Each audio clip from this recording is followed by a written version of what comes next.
Hey everyone, I'm Tassenix, and welcome to Plotting and Scheming, the Grand Arena focused podcast centered around the top 100 of Kyber 1 for Star Wars Galaxy of Heroes.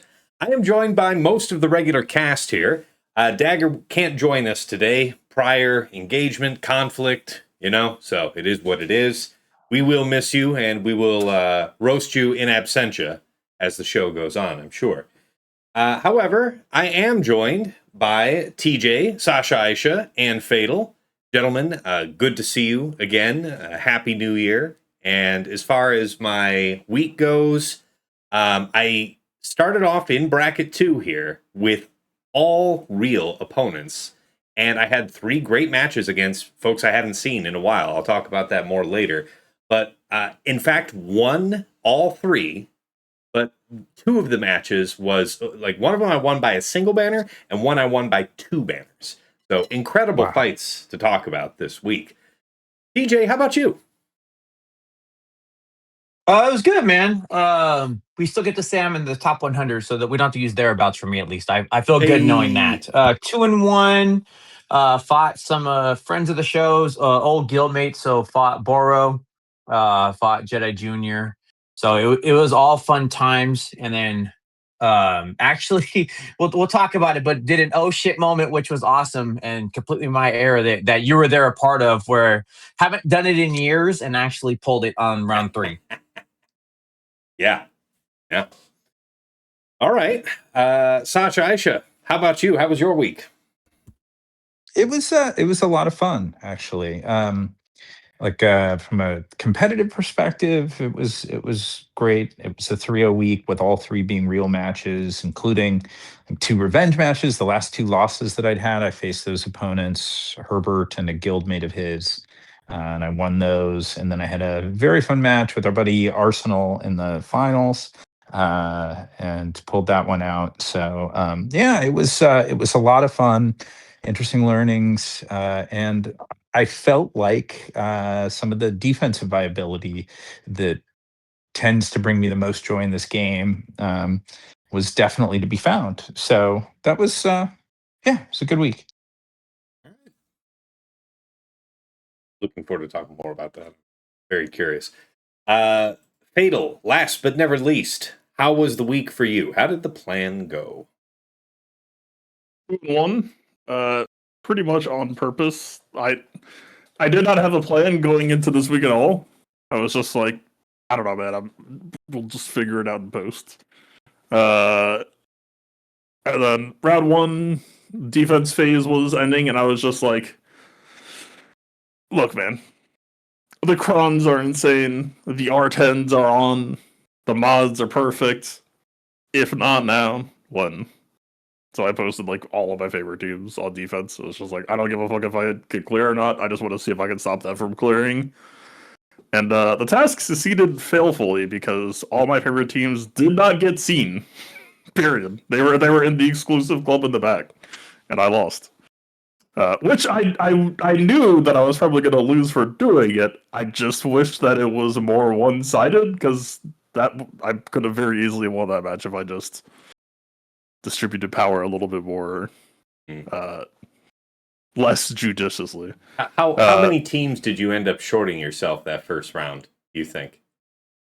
How many teams do you think you needed that you didn't have? I don't even remember. There was some weird shit as well. Like, honestly, it was also partially just like, yeah, Hondo Nest is still hard for Babash too, so that ended up costing me a lot that might have just rippled out. Like, I might have been fine if that just won. But, yeah, that seems to be a hard counter, but it will hard lose other stuff, so I get to just rock, paper, scissors, whatever people want to post. Good luck. Gotcha. And sorry, please continue. Oh, no, past, I mean, all 3 days. You mentioned the first round, so I figured you had something else you want. No, I'm all 3 days. Defense just absolutely destroyed. So the moment that I fantastic stopped clowning around and brought the usual tools back to offense, it was not too bad. All right.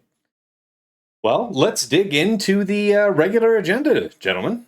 First up, meta-analysis, talking about the unique fights here. So first of all, Raid this season is a little unusually dangerous in the sense that most folks had posted Xeris there.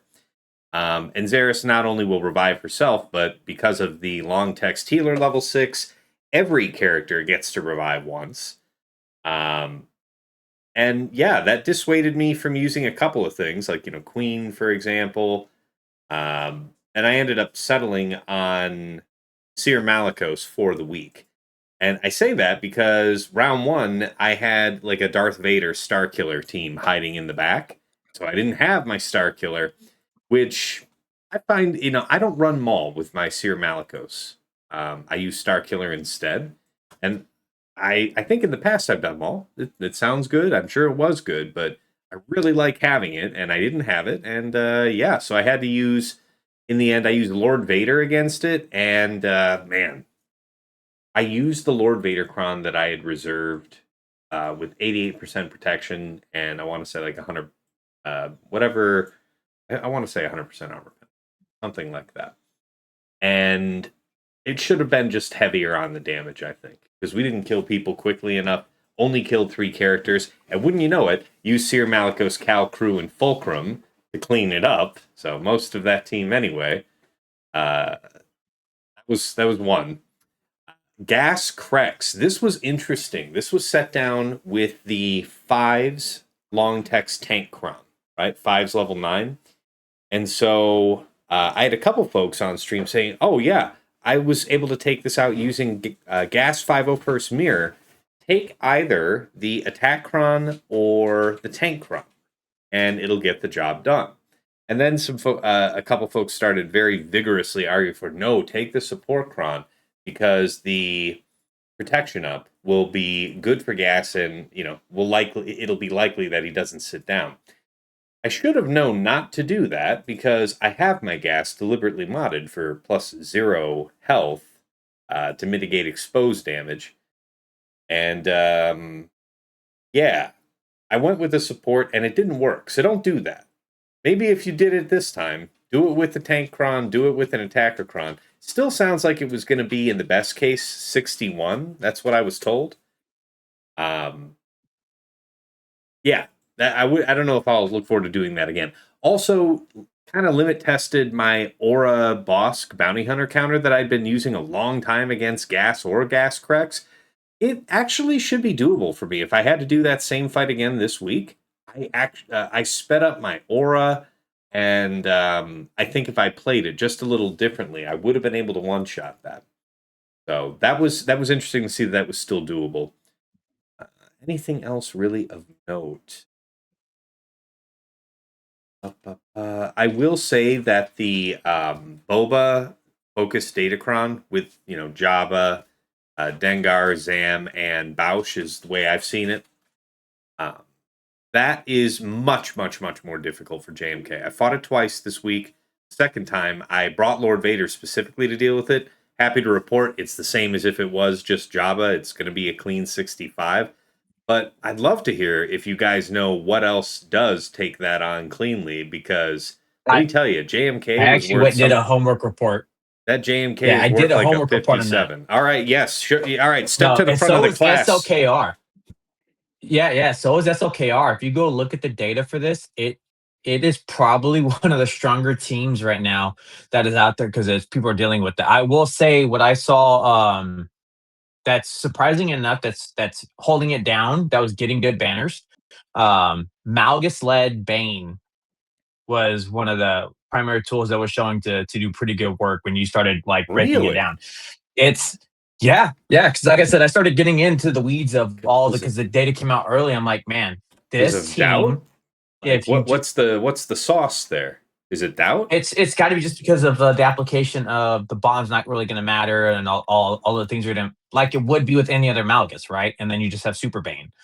So it was just interesting to see that what I was seeing for 100% and it was getting 67 was Malgus Bane. But then you go look at SLKR, and I watched a couple of people play the fight, and it's like, yeah, you walk away damaged. JMK, like I watched your fight, and you got lucky because Padme didn't get ability blocked where I did. Padme, like JMK got ate up, and I took a proper cron, but because I couldn't get rid of all of the debuffs and I had the ability block just sitting there on me, fight was dead. So it was it was one where it's like you have to respect the team, or do like you said, if you're going to do LV or something else that can handle the debuffs applying, then you're okay. Dig this here. Bane's clean with Set. Some other things are not clean with Bane, but this is one of But them. that's what I mean by it's like that's a great use of splitting it. But I also think that that's obviously with the supercrons and the team compilations and these setups, it allows for a lot of different expressions. Because even if you don't put the Jabba there, doing what I saw, which was common, I think for us at the top 100, is then you have Forlom and you have Zuckus, right? Because everybody's got all the tools. Yeah. That was another one where I took Trey, and that hurt my feelings too. Not that I lost, but I think I went down to like 4 characters. So it was still taking some kind of toll on me. Mm-hmm. Yep. Check this out. I know we were talking about this at some point. Taking Great Mothers in as a potential counter to Boas, thinking that, your Spirit with Foresight gets to ignore defense, so you get to not worry about the Boba defense. Your Doom target can't revive, so you don't have to worry about that. And every one of them lost, actually. I think it's the overall just impact of the team. Wait. Specifically one success, Morgan, Marin, Night Trooper, and Spirit. So you drop But an ETP. you have to think of the impact of the team. I'm telling you, it's because they're not.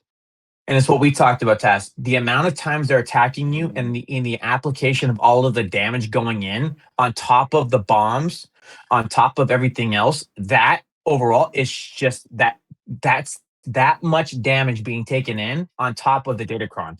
They're moving so much. You saw it even for yourself watching the JMK fight, where you think it's JMK, it's fine. No, it's not. And then in my fight where I couldn't get rid of the ability block, they took out JMK like he was nothing. And we're not talking that, and that's bulk on top of having good stats on your cron, and or we're talking relic being equal. So all of that combination is just, it was too oppressive. Well, that's fair, and that was the case. And here's a couple other noteworthy things. I know some folks are saying that maybe Ahsoka is less attractive on defense. Full Ahsoka was 100% for 62. Gas Crex, what is that with Arc? So you're dropping Echo, was 100% on 3 battles for 59. So expensive banners wise, but nevertheless looks clean. Queen Amidala looks spotty, but there are a couple comps that were successful. Interesting. It's interesting to see that the Cup Datacron was significant for just one fight. But the only thing I want to comment on is your application of Ahsoka is not just Ahsoka. You have to have Ezra in there. Ahsoka by herself is not going to do what it is. You need that Ezra. Okay. No, I just wanted to make sure. It's like just saying Ahsoka on defense, but it's like you have Ezra there, and no one's going to want to keep their Ezra. Hacker and support crons can be successful in using Queen. It looks like core to using Queen against this is having Bad Batch Echo. That makes sense. Tech or Cam are doable, but it looks like it's better, safer with Tech, which is fine. I mean, if you were using that long Tech support cron a few months back, that was a very popular composition. Okay. Any other comments, from the rest of us about fighting this Boba team in any permutation? All right. On to TJ then. Meta matchups for you that, what was front and center for you to figure out this week? Funny enough, and it's I had to go look at Jedi because he got me clean. That Pokron on the Resistance. You were there with one of my fights where I ended up just flat out. I took Balin and I decided to go with, because Dagger talked to us about it and he was like, "Well, I took Balin and it went just fine." I got locked into a loop to where I wasn't dying and you were shocked by how much protection up was going on, tying in a support cron, but I didn't get to move. So I was in to, what was it? 4.5 minutes or 3.5, 4 minutes, and I hadn't made a move. They locked me down, and my fight was closed out. So I decided to do Treya, and then that was just pushing them down. This team was crazy how much they were taking it. But what I wanted to show you, and if you're not looking for it, go to my round 3 with Jedi Junior, and then look at mine and then what he used. And it's like I could see this idea applying. Old school Night Sisters go up. It's the second fight. Old school Night Sisters with the Dakakron, and he did it. He did it round 1 and round 3, and I was like, that actually tracks. Having the ability, even with the fear, right? Because they're going to get rid of it because people are dying off, and then you have the not only the 2 zombie heals, but also Daki coming back, and so it's like I could see old school. So it's crazy that your Treya can time out, Balin can time out, but old school Night Sisters can do the trick. Obviously, Healer Kron's going to matter and the DACA setup, but it's like that's awesome to see some old school mechanics being applied and doing what you can't do, I couldn't do with the Treya. Yeah, no, I like that. That's really clever. And I remember when this thing happened with your Balin attempt. After that, I did subsequently learn that Balin, Jin Marok, Dengar with the Boba Datacron of yourself. Right. So you've got the doubt ability active from Dengar. Yeah. And then a 5th of your choice. That will make this Finzori thing safe. But I don't know about you. There was a good handful of teams that Balin was qualified to deal with on the board. So that wasn't really doing me a lot of favors. This is really good to know. Like I said, you see Balin, a top team, getting ate up by Finn Poe. You see Treya and mine and like got ate up by a Finn Poe. But Night Sisters are killing it. So it's cool to see. And I think this is the theme right now, because as we saw with your fight, old school teams right now are having monstrous results. My fight to Boro, we both set gas cracks. I said it because I watched your fight and I'm like, oh, yeah, this makes sense. He went and killed my Ahsoka with C Bane. He had no C, so he had to 4-shot my gas cracks. And it is with the 5s, but it's these teams right now are doing big things because we're on, as Fatal called it out, and some of the others, we're all on even ground. Everybody's got perfect stuff. So now nobody has anything, no step against anybody else. So then you do that, and if you don't respect it, you just get beat out. There's nothing you can do. Fair. Mm-hmm. I wanted to mention that against Finzori in the final round, I did use full Treya for that. I used a set 24 Kron with high protection on it. And you can, if you watch the fight, there was plenty of me getting locked down, but eventually all of the turn meter fed into Savage, added up over all those basics into Tank Finn. Tank Finn, got low enough almost, but I didn't get the turn to do the overwhelming hit and execute him. And he stabilized. We got him back down like that again. Finally got the chance. And then once he was dead, we were able to break through and kill OG Poe, and the rest was simple after that. It took probably about 2 minutes, 45 seconds for me to actually start moving with like killing the Tank Finn. So it was stressful sitting there and watching all that go by. But I wanted to let you know, because if you see the fight, nobody was really close to dying. I want to say Talon took some damage. Oh, I watched your fight. But right. I watched your fight, but I want to counter your point. Please. Can you exploit that? So here's the thing I think that can matter. Can you exploit that by locking the loop of having maybe like a super fast Poe? So I saw your fight, and we had almost the same diagnostic. And that when we were looking at it, I was eventually able to get my Savage out. But what if they don't hit into your Savage, or they go somewhere else, and then you're stuck? Because that's where I was at. I had the team to be able to survive, but they just kept moving around and not opening the door of my Savage. So I couldn't get there. And when I finally could kill Poe, it was too late, which is why you go look. I took a good Kron on my Treya team. I respected the team, but they moved around the board on me to where it was too late to catch back up. And because of that, and I was locked down for time and over again, nothing I could do. Yeah, I hear you. Makes sense. All right. Any other meta matchups you wanted to highlight for your part? I think when it comes down to it right now, like I said, I guess if we're going to it, Lord Vader has his time in the sun right now. Mm-hmm. With this setup. He'll be my favorite defenses. We'll talk about it because I did some tricky shenanigans I think that helped out, and he's R10. He held all week. He was. That's why I mean by these old school teams doing God's work right now, and that you can't take the things you think you want to try because you might get caught out. And then if the time right now, modding matters. Mm. Taking these tricky shenanigans that you're going to put on the team also matters. So it was nice. LV was doing the great stuff Mm. because of the time with the 2% or um, I didn't do anything crazy with my cron. I just took a crit damage armor pen setup. I took more on the armor pen side because I'm pushing more into the LV. But yeah, that JML stuff people are trying.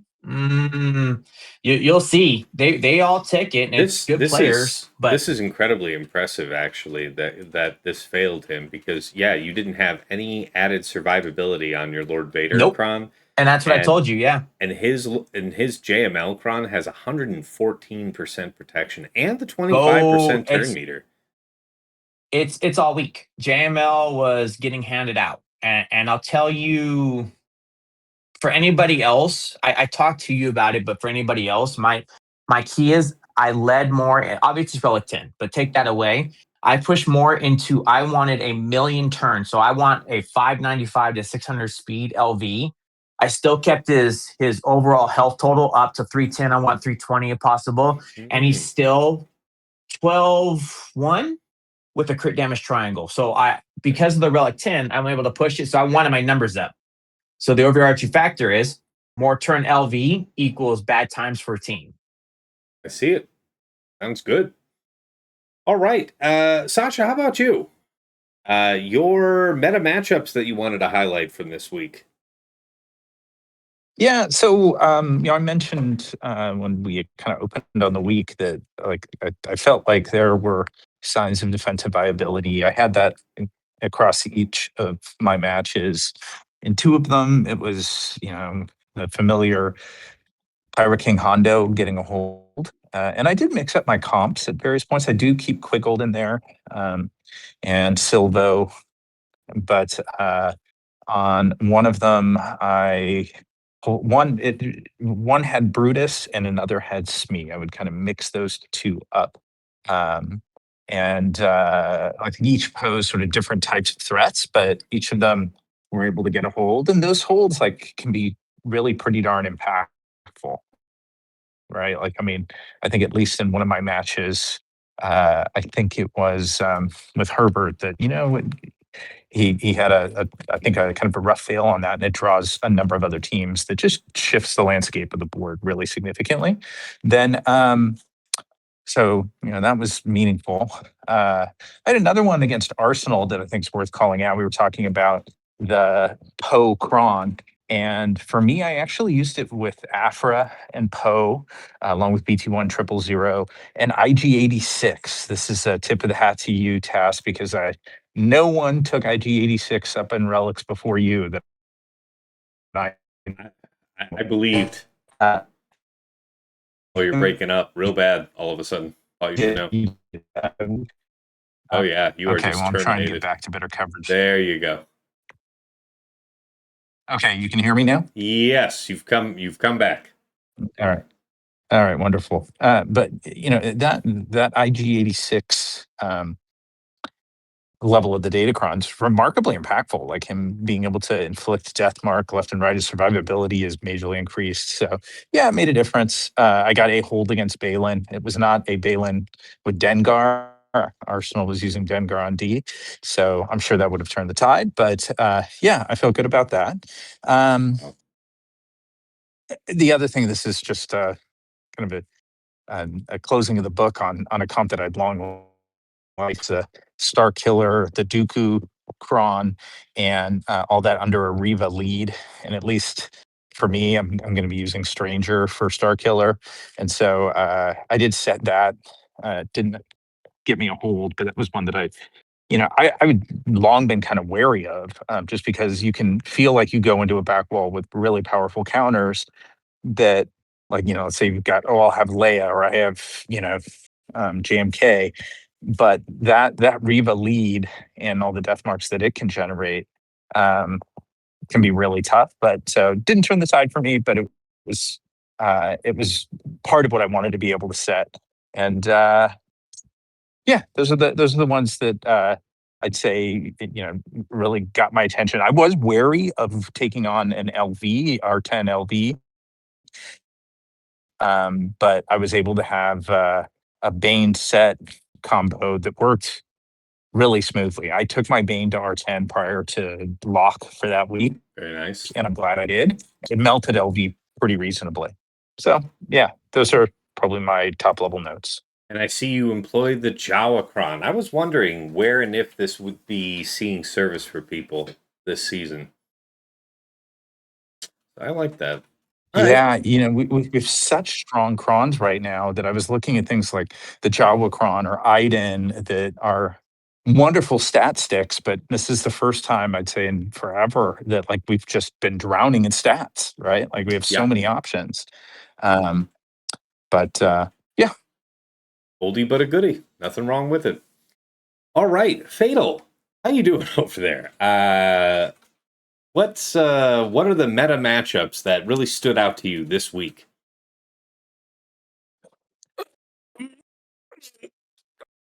Describe them as meta. I feel like I'm doing my own thing in a lot of cases, but Match 2 seems like a pretty solid flashpoint at the moment when you know where they are good to use and what to possibly stay away from. Rolling into this week as well, because I feel like he will be a possible, or they, I don't know what I said, he will be a possible counter to Chimera as well. Oh yeah, okay. Yeah, I saw it was mixed results for you this week with Fugitive Amiga. Because I definitely remember seeing you win once or twice as well. Yeah, there's one. Yeah, I think I won twice. Yeah, you won twice. Yep. Mm-hmm. Yeah. So, how can you expand on that? You're saying really it's about knowing. So you're in all cases you're talking about keeping this team for offense, but you're saying you got to know where is good and bad to use it. Any notes on that you care to share? Don't fight Nest. Or at least, like, the amount of tech that it would take to fight Nest will just, like, fundamentally change the team a lot. That, like, so the thing you need to understand for Bad Batch is they are insanely flexible, and especially now in this Datacron set of all, like, they use 3 of the Rollcrons well. You can go hyper bulk, you can go hyper damage, you can go a blend, and it will all feel distinct and good for different reasons. But yeah, no, it's I don't think I'm gonna worry about Nest at the moment. I think, I have other Power King Hondo counters on the rise that I am happy to mess around with instead of that. Yeah, I will maybe go either other GL hunting or see if they can take down Chimera or whatever feels like it's gonna do the best and cheapest against him. Makes sense. And yeah, no, it's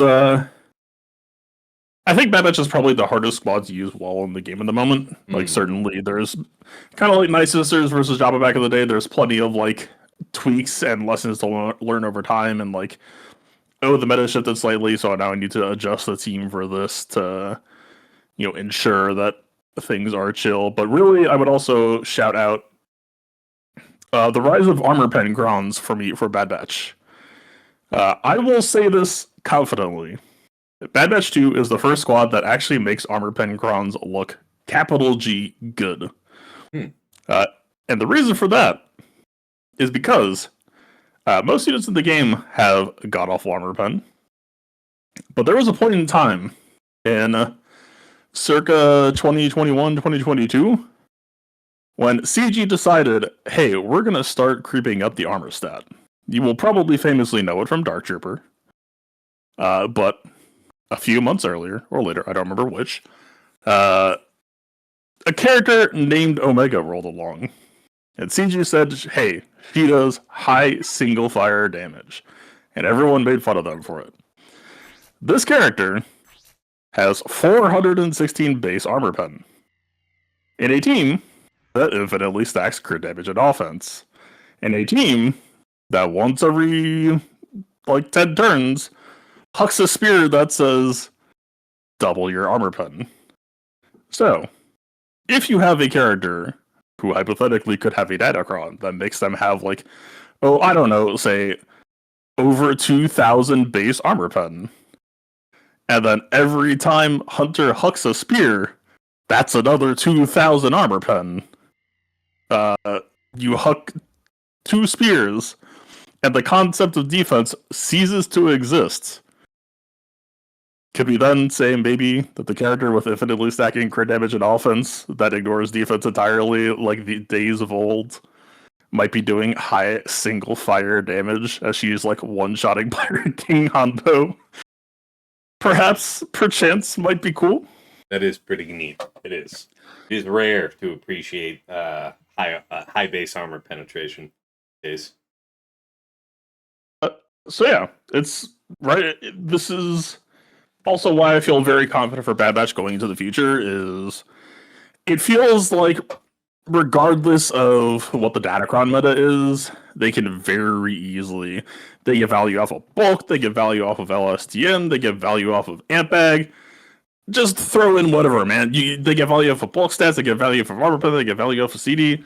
Just, they are down. Whatever you do, or whatever you give them, they just say, hey, what are we doing?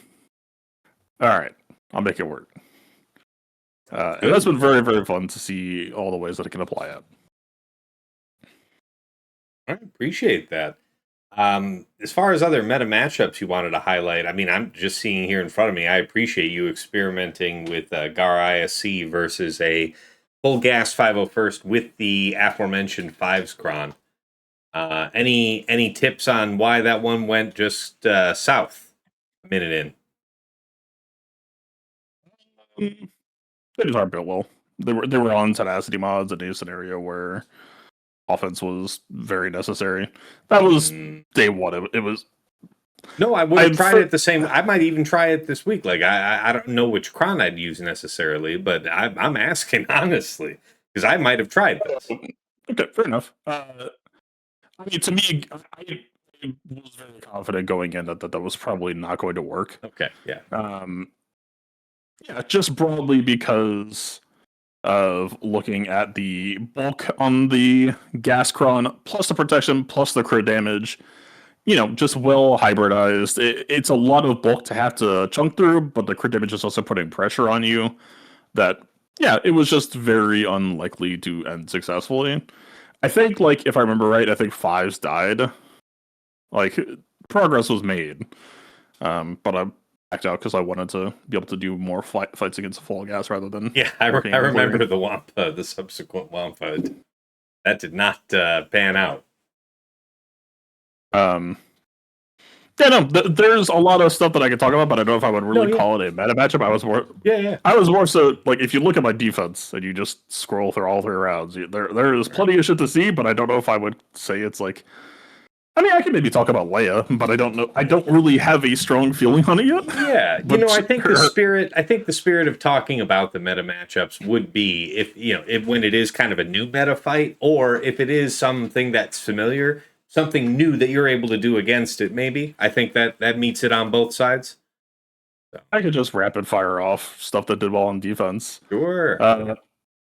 Great Mother, support cron, full protection with R10 Morgan and a Baron in the mix. Got some good bodies.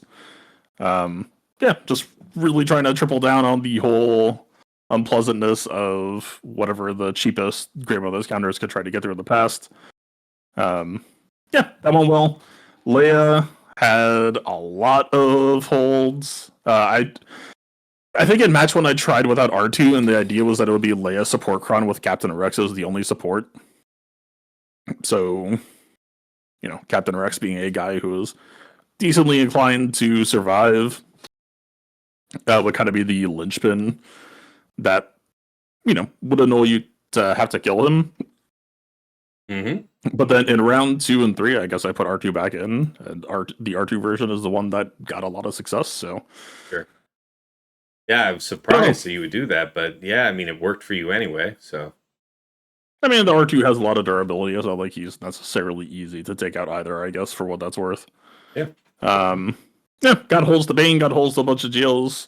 I mean, nobody posts Leia anymore these days, so posting Leia on people just seems to have a flash banging effect at times where people they just forgot how exactly that works. They didn't know that was an option that you could do. Gotta say, I've been guilty of this myself, but there's an awful lot of save JMK as the break glass once you get to the back. And then if you just happen to have set a host of unfriendly options for JMK, yeah, this would be among them. I like that. Let me tell you, the Bane break glass failed for I think everyone. They tried to lay a mirror. One person won and one person lost. Yeah, just yeah, like all 3 days you could just scroll through the defense history and be like, that's a lot of holds that seem like pretty solid.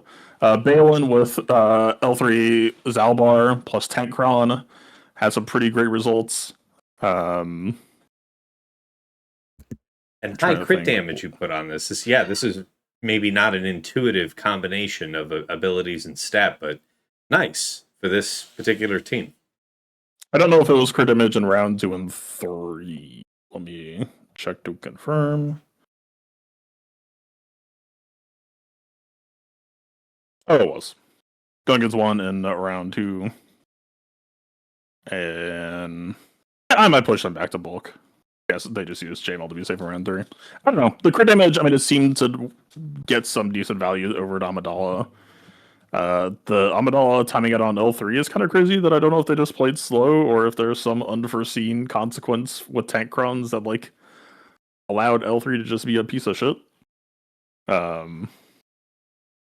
I don't know. There's a lot of fights that I could point out at my defense, but I don't want to take up too much time. But yeah, that's No. I appreciate it. Okay. Well, guys, yeah, I mean, we're gonna have a little more time than we used to because we're missing one of our regular cast members. So no worries expanding on stuff. That said, next segment is just gonna be favorite attack and defense of the week. For me, I saved a fight. Didn't discuss it earlier, so I kept something from you. This final round versus Yama, don't be fooled by this final score because over the course of the fight, I dropped an attack and he didn't. I went into squads, into fleets, 9 banners down, and very carefully worked it so that by the time we each only had home 1 left on the board, if I scored a 77 and he tied me with Profundity, then I would win on GP. And so I did the 77, I pulled it off, and he had to attempt the 78 for the win, which I completely, very much respect. And, it didn't work for him. And it was incredible that was one of the wins by 1 banner just because of how that all unfolded. But as far as the drop that really put us in that position of tension, that's his attack. Here it is. JMK, Cap, Padme, Exile, Ezra, and Mace. So, last season, a couple folks have been successful with this composition of Maz. So, SM33, Ethano, Quiggled, Kix, with a Pyrocron. This one has a 200% armor penetration, 65% crit damage, and 8% health. Bulk level 3, long text pirate level 6. And what obviously was not represented in the data I was looking at, which was from last 5 vs 5, was the support cron. And yes, this was pretty awful. Obviously, once Cat smited Quiggled, he came back. She was death marked. We took her out expeditiously. And then we did pretty much nothing after that. And the one glimmer of hope was the first time SM33 got to lay into Exile Ezra. This is with 111% health on the stat and light side bulk level 3. We were able to take him down from full. I think maybe even with some protection up all the way to about 40% health. But as fate would have it, he was having his middle of, his first special available on his next turn. He stabilized pretty much immediately, and that was where I was like, yeah, this is not going to work. The alternative that I could have gone in with first, and I decided to go with Maz because it felt like the bigger opportunity. Like if this won, this would have been a huge up because then I would have been able to apply Balin to the aforementioned Finzori Poe thing. And yeah, we didn't get to do that. So I had to use Balin here to clean up, and that worked. Yay, we had to take a bunch of damage due to preload. We even lost Dengar, but the doubt did come in some handy, and yeah, got it done. Already mentioned the tray. Yeah, I think that's it for that. And any particular defense of mine that was really great? I think I got a couple holds, but only on the usual suspects, right? Like Lord Vader. I see this is people trying this General Veers thing. That did not happen for them. This is with high protection, by the way. High protection and armor penetration. I know a lot of people were running the high armor penetration on their Lord Vader, which actually enabled me to do something cool here against Bebe in round 2. So took in, and shout out to one of my patrons, Shake, for highlighting the use of gas here. But yeah, JML, Jedi Cal, JKR, gas, and JKL, just to get the most legwork possible out of the long text attacker level 6 into this team with over 400% armor penetration. Gotta tell you, it was a blowout. We used JKR Mark on Lord Vader, and it was all in, people. Just he was gone. He had no added survivability, and we devoured him. And then everybody else fell over in short order. So that was really cool, and it was really pleasant to see that in a couple matches this week, having the high bulk was definitely a help. After I considered trying against Jabba, my opponent did, and it failed him. So this was standard Jabba with CAD, not the Boba Jabba. It looks like it's almost impossible for Afra to beat. The Seer Malicos, this was a delight, guys, because that's what I was using on attack all week against this particular nightmare. Ray, Swallow, Exile, Ezra, Zaris, GK. And it's really great to see that, excellent opponents were in fact dropping using Seer Malicos crew. See, this is the thing. Maul, I've had experiences where I've won and others where I've lost. And I feel like I've been more consistently winning in my experience with Starkiller thrown in. So I guess this is not entirely surprising to me. Wow, Jabba failed against the bulk too. Yeah, man, I think that's pretty much worth setting. And this was I think if anything really deserves to be highlighted this week was I was facing all great opponents that are also fans of at least occasionally have seen my stream, if not regular fans.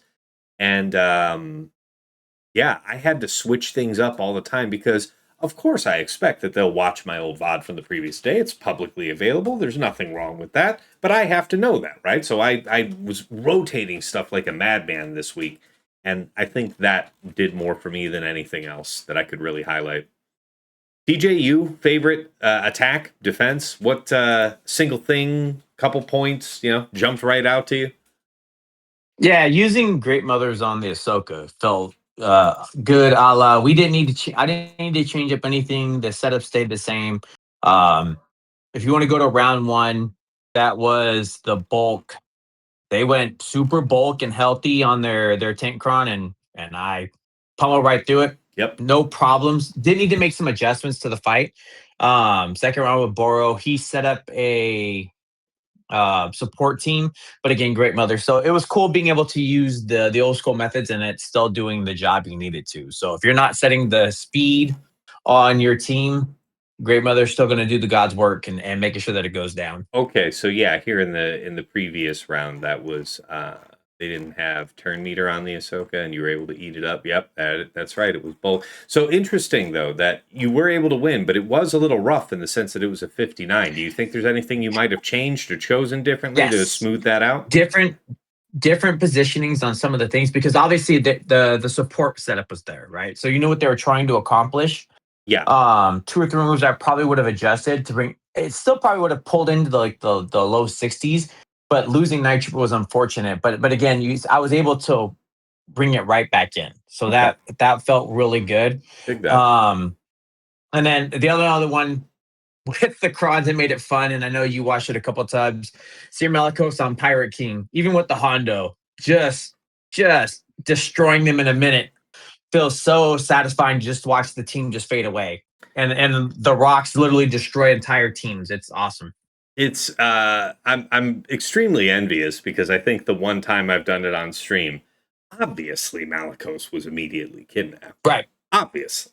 I will say 2 out of 2, my Malikos did not get cuffed. So one, it was Cal, the other, it was Sear.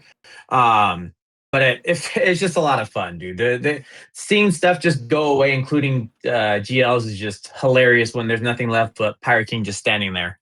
Fair. I guess I might be getting more used to using Maul instead of Starkiller now that Stranger's in the game. So fair enough. All right. Appreciate that, TJ. On to you, Sasha. A particular attack or defense. Maybe one of each. What do you know? A couple of each. What do you got? What's what really was the favorite that stood out to you this week? Sure. I'll on the attack side, I think the name of the game for me was persistence. I had in my second round match against Herbert, I attacked before he did. I had a hard fail with my Supreme Leader Kylo against his Pirate King Hondo. And I tried to set up a solid defense. So I didn't have a ton of fallback options, particularly as viable counters to a full Pirate King Hondo squad. So it kind of looked like I might be screwed. But what really paid off there was just abusing one little mechanic or one Datacron bit of text. And that was, I went with Bane and Darth Vader and just hoping like, hey, why don't you guys just kick the hell out of Darth Vader? Just go ahead. I'm sure he'll die eventually. And of course he can't.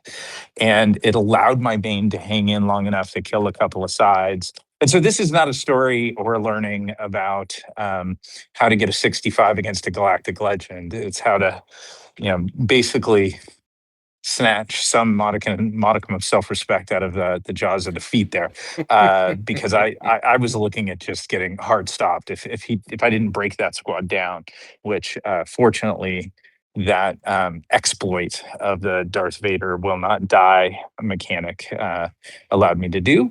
So on the offensive side, that was a big one for me. Then on the defensive side, one squad that I'll call out, and it's relevant for my offense as well, is the Bad Batch 2. And I know, I mean, Fatal puts them to extremely great use on offense. But with a like 115% or whatever health support cron on defense, they're no joke. And they were able to get me a hold. I think maybe got me a dozen holds against Herbert. So when I woke up in the morning and saw the board, I was really surprised to see them hanging in there. Yeah. It held against Mother Talzin, DTMG, Radis, Balin with Dash Kira even, man. Like that's a very highly offensive composition. What did he? Wow! Then he bombed with Qui-Gon, Phasma Dre. Wow! What a savings. Yeah, DR, CLS, GG, Tusk. Yeah. So indeed, this was his hard stop. Wow! He threw the kitchen sink and couldn't get anybody but the original Omega down in the end.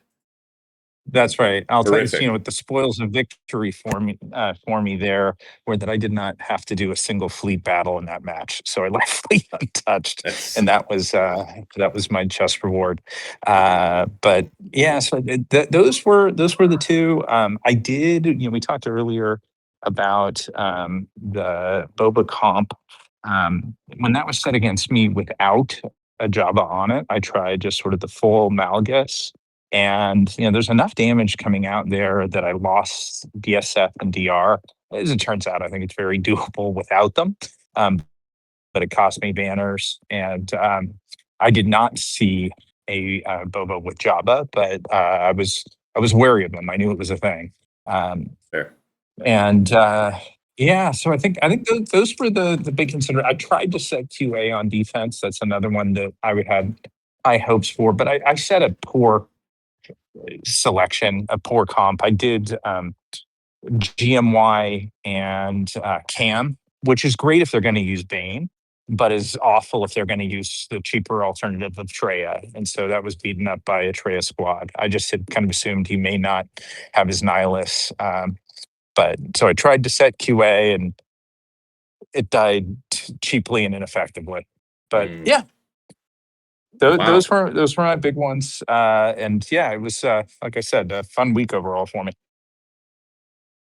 That's great. I appreciate you sharing. Where was that Trey fight? Oh, here. No, that's PK. Round one. I think that was round 2. I think Herbert took out QA. If not, it might be round 1. It might be round 1. It might have been. I would have pulled it against Herbert then because I saw his guildmate took it out really easily, and I knew that if that was the case, whatever counter that was, Herbert would have in his pocket. So I think it might have been round 1. I had it on defense. Is that right? If not, it's round 1. Then it's round 2. Well, I'm trying to see you. You said Treya versus Queen is what he used, right? Or did I mishear? Thought so. I could be wrong. Maybe I was reading into it because I just realized that Okay. was a soft camp. So you're right. Maybe that was an assumption, a conclusion I jumped to without having the data. It's fair. That's fair. Yeah, it doesn't look like it was Treya in round 1, but no, I appreciate everything else. All right. Fatal, I know you've had some time to marinate on this. Your favorite attack and or defense of the week? I had time to marinate, but I don't really know that I have anything specific to point to that hasn't already been talked about. I don't know. I think overall, I am just happy that pretty much all the teams are finding success at various places. I think it just speaks to a broader upper pressure that you can scroll through any one day and see something catching something out where it's intended. Yeah, no, I think for me, for the next few coming weeks, it's going to really just be a question of trying to tap into just about everything going on in the set. Because, yeah, like, I'm not a believer of Boba. That kind of led me to disregard it, kind of similar to the Rexcron. And now I'm coming around to the Rexcron for offense. And the same should probably be true for Boba, because I don't even have those characters modded for this week. And it's like, okay, if I can get those characters online, if that looks interesting, that might allow me to post more on defense. But yeah, I don't know. I mean, I'm trying to... Like, it's a lot of holds. But I don't think there's any one fight that I'm just like, wow. That's... I mean, okay, the JTR hold is maybe kind of funny, but I also feel like they would have won almost immediately. But the start of round 2, local woman too angry to die. JTR just chilling. Beautiful. And to these two, no less, I would have been annoyed. All right, very fair.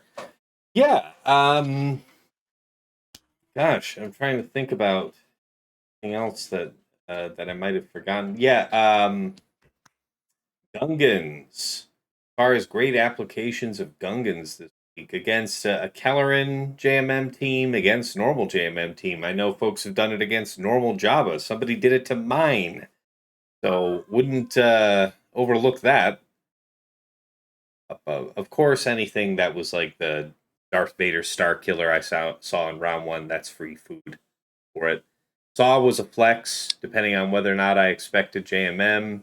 It was great. Other good high-level thing. One worthy note. Part of what made that last round coming down to one banner was just a couple things. And yeah, I guess it'll be worth getting your comments, guys, on what you think about the impact of set 25 on this season now that it's been, blown out by everybody having extreme stats.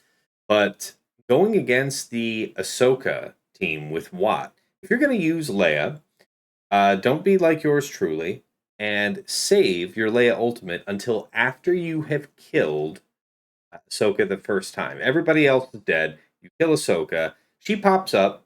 She's going to counterattack, hit somebody, probably do what she did in my round and hit another random person with some move.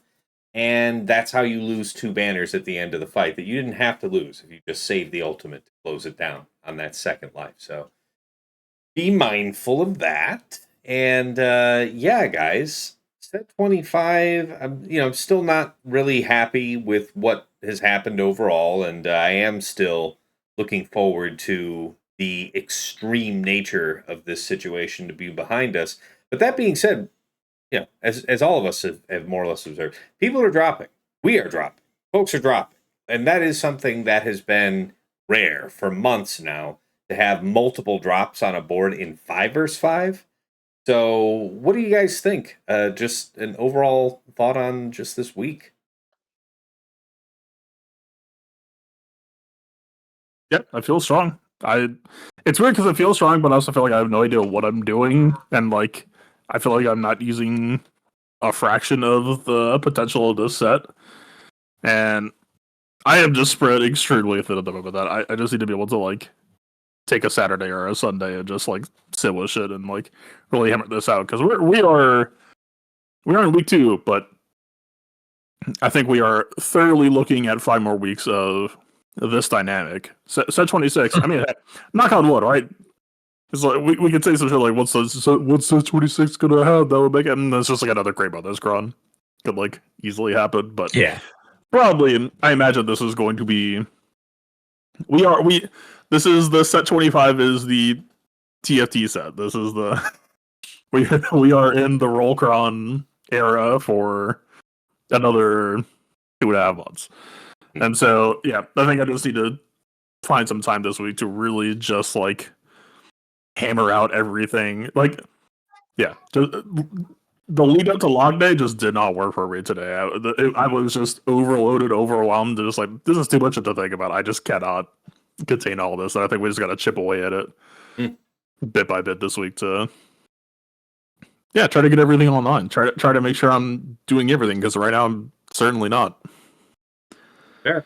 Yeah. This is definitely the season of an inch goes a mile. You lose one small piece, then you take massive amounts of hurt because of it. So any small thing that you can do it with a kid or something else, then you tie in a Datacron with the different level 6, or you get one of the new level 9s that really does hammer down what's happening, you can get ultimately punished. As we watched in everybody's thing, and every week there's been a major hurt. So like I said, old school gas with Crex gave me 4 holds.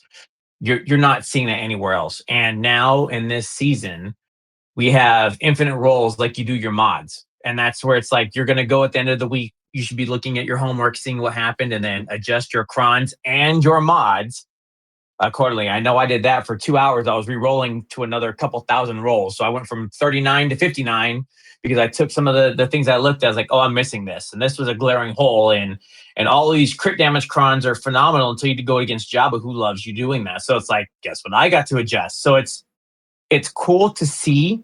And if you're just saying, oh, it's fine, I think you're going to get hurt. It's as punishing as you didn't go do your homework on your character and maybe you needed to adjust a stat. Very fair. All right. I see Sasha had to jump ship. He may be back. He may not be back. It might be a little late. So let's take it back around to takeaways and final thoughts. As far as going into this week too, there was just so much to change and make preparations for. Not only just for the stranger, but for changing a bunch of things. A little bit of improved health on Ezra. More armor on Mace for use in this week. Gosh, a whole bunch of characters got overhauled. I was obsessively tweaking more than usual these mods all week long. And yeah, Balin's now back up to 360. Just some other crazy stuff got done. As far as the takeaways, though, as always, be checking your opponent's history and consider rotating. Like, if your matches were anything like mine, your opponents were having to flex things around. You might not have had the opportunity to use the same attack 2 or 3 times, and it's in those preferences that you're going to find gold for switching things up on the front wall. Since we have a brand new team, uncertainty will be higher. And that's good. That's good. That'll give you a second swing at a bit of the uncertainty of the first week. So, very good. I see. Okay, give me just a second to respond to Sasha, who sent a DM. But let's go over to you, TJ. Your takeaways, your final thoughts. Yeah, I was nervous about the new set with the perfect crons. But the thing that keeps ringing true is we're all on equal footing for everywhere we're at for top 100. We're all at the 1,000 rolls. That doesn't really matter. Um, I feel like I did a pretty good job of my homework for week 2. And I also learned that just you can't have 55 million crit damage sets. There's just going to be a time where that's not necessary. So I took a lot of rerolls for a lot of what I have ideas for this week. And if it doesn't work, hey, I have another million rerolls to go. So I'll just make the adjustments from there. Um, but doing the homework, this is definitely a time. I think more than any, if you have the ability to scout and look, there is a lot of dirty details that you can go into with the combination of datacrons.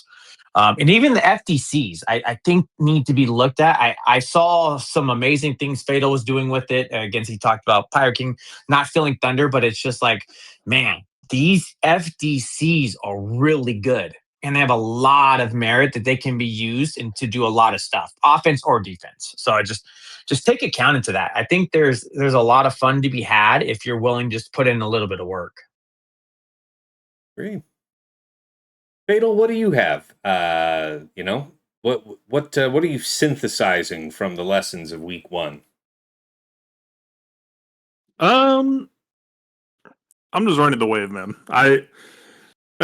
My full intent now that attacker crons are no longer ruining the meta is I intend to climb back to the top, and I don't think I'm necessarily taking the safest or most risk averse way to do it. But at the same time, my defense is currently performing well enough that I think I can get away with it in a lot of cases. So hopefully, this will be a 8-1 season now that I got the one loss out of me. But yeah, man, I want to keep cooking my ass off, and I want to keep improving as a player, and continue to play to win. So I don't necessarily have anything concrete for you, just that everything that I'm doing seems to be pretty good, and I look forward to doing more of that and hopefully better. What a wonderful way to wrap it up then. Now, for the coming week, of course, you will be streaming, and where can the folks catch you live? Twitch.tv/PlaybookTV, YouTube.com/ThePlaybook. I do intend to stream other games as well at some point. I just need to figure out, dude, I don't know how people do long-term streaming. If I reach like the 3-hour mark, my legs are just like, you use it or lose it, fucker. Like, what are we doing here? You know what I do? I mean, if you're trying to do more marathon style streaming, like, from OBS, just tell the viewers that you're pausing the VOD real quick. Tell them it's going to be a solid 5 or whatever it is, or say that, like, I might need 10, whatever it is. But then you come back, you resume the VOD, and the show goes on. Of course, you'll take a viewership hit, but if you really want to keep going and you need to get up and move, that's how I do it. Yeah, you're not wrong. I don't think you'll lose streamers. I don't. As a viewer, you're not going to lose a viewer. I don't think you're going to lose 5. most of your viewers or anything. Nope. I mean, there's always some hit to be taken, but that's small potatoes. Like, you wouldn't be people who want to watch you wouldn't be seeing as much of you if you were going to be out as much as you'd otherwise be out. Yeah. Fair enough. All right, man. Well, thank you both. And of course, thanks to Sasha for joining us as well tonight. Again, sorry Dagger wasn't able to join us, but thank you for making the time, gentlemen. Always a pleasure. And of course, for all of you folks watching at home, you can catch me live at twitch.tv/Tassenix. I also simulcast from my YouTube channel, Tassenix Gaming, where if you've not been there before, please check it out. Whole bunch of Slug-related content there I think you'll be wanting to see. All the good stuff. The Grand Arena VODs with chapters added, the How to Mod Guide series, Datacron set guides, so much more. It's also a rebroadcasting point for this very podcast, Plotting and Scheming, which is native to Spotify. But wherever you catch an episode, check the description. There will be a link that you can use to plug it into your preferred podcast program and follow us that way. Aside from that, anything that you're enjoying over there on my YouTube, please hit subscribe to the channel if you want to see more. Really appreciate your support. We just crossed over 1,800 subscribers the other day. Thank you guys for that milestone. 2K insight, we'll see. But regardless, aside from that, following me on Twitch, those are the best ways to support me absolutely for free, and it really does help the channel, so thank you guys. Of course, if you want to go above and beyond the Call of Duty to support the channel, there are a few ways to do so. My Cash App is $Tassenix. My PayPal is tassenix@gmail.com. And if you want to get enhanced Grand Arena scouting power for yourself, early access to plotting and scheming, and a couple of other perks, you may be interested in checking out my Patreon. Patreon.com/Tassenix. For any upwardly mobile Grand Arena player, there is something there of interest for you. At $5 a month, you enter the Tass House at the VIP access level, where you get early access to the Plotting and Scheming show that's coming out to our general audience, 8 a.m. Friday mornings. But patrons get it as early as Monday or Tuesday night, depending on when we record, giving you that early edge going into the first round of the week. You will also get, I'll occasionally make a patron-exclusive video on some topic that's been brought up or requested, and you'll have that video at least a month ahead of the general public. Of course, we do have a dedicated text and voice chat on Discord where I'm usually lurking, so pop on in, say hi. Thank you so much to Andrew, Banja, Boba Isa, Deadpool Cow 28, Heratran, JJ's Productions Twitch, Jobin4527, Miasmal, Mus Ross, Raise Malbus, Sam Bimes, Sheepdog47, Shake23501, Squed, Stark Strategy Gamer, and White Wolf. Moving on up to the VIP Access Plus tier, that's $10 a month for a bundled Patreon access to me and your choice of either OmegaBot or Hot Utils Patreon. So, OmegaBot's that tool that I use at the start of all of my Grand Arena streams. It's the one with the graphs, giving you an easily understood sense of your opponent's offensive and defensive tendencies. Anybody can use that tool for free to scout your opponent's last week of Grand Arena history, but only patrons can build out a custom report with any number of weeks. You get a downloadable HTML version of that report with links that you can click, taking you right back into swugga.gg or Insight, whichever you're using, with data pre-sorted, so you can just further minimize your scout, investigate particular things you're curious about, do it all quicker. It's really nice. Alternatively, you might spring for the Hot Utils Patreon, aka Chili subscription, which is your #1 tool for mass mod management and loadout creation. Nothing else lets you switch so easily between your Grand Arena, TB, TW, and Raid mods. You can use it like TJ and Fatal do, with the powerful automation feature to comprehensively remod your roster. There's a video on YouTube about that, how to Hot Utils, check that out.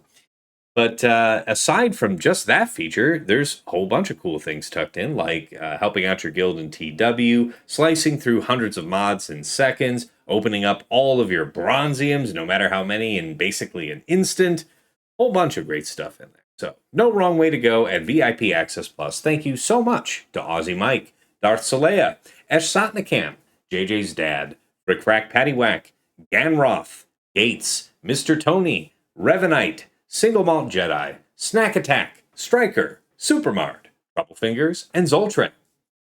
VIP Access Premium is $15 a month for the Double Bot bundle. So, Patreon access for me, OmegaBot, and Hot Utils, all under one subscription. Just going out and subscribing to these two bots any other way costs the same as this triple bundle.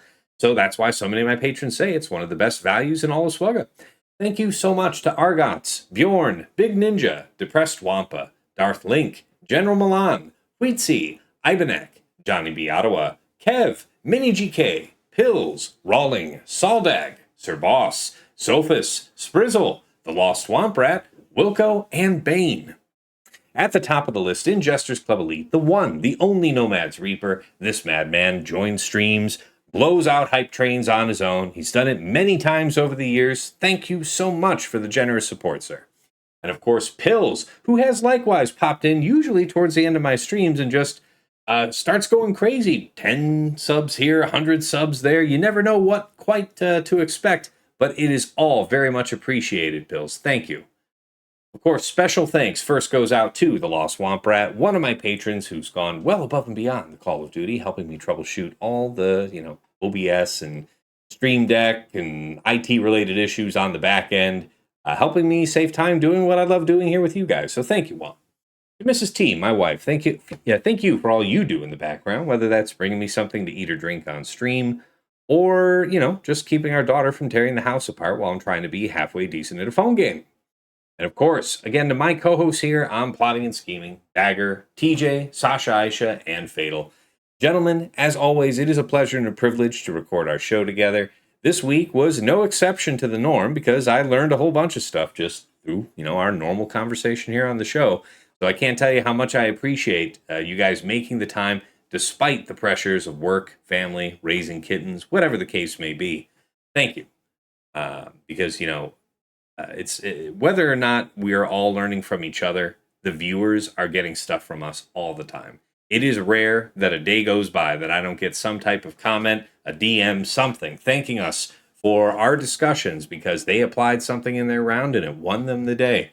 So we're making the change you wanted to see, gentlemen. Thank you again for being part of the show, and I wouldn't change a thing. All right, you have survived week 1, and best of luck to you. This is going to be the debut week for the Stranger. We still won't have the full power of this team unlocked until Spider-Maul comes into the game. We don't even have a kit for that character yet. So we get like an early taste on the power of Stranger, but not the full unlocked power. We'll see what's going on with that in the near future, but we'll have a lot to talk about with these early days of the Stranger come next week. Thank you so much for watching to the very bitter end, and until next time, it's been real. It's been awesome. It's been real awesome. Take care.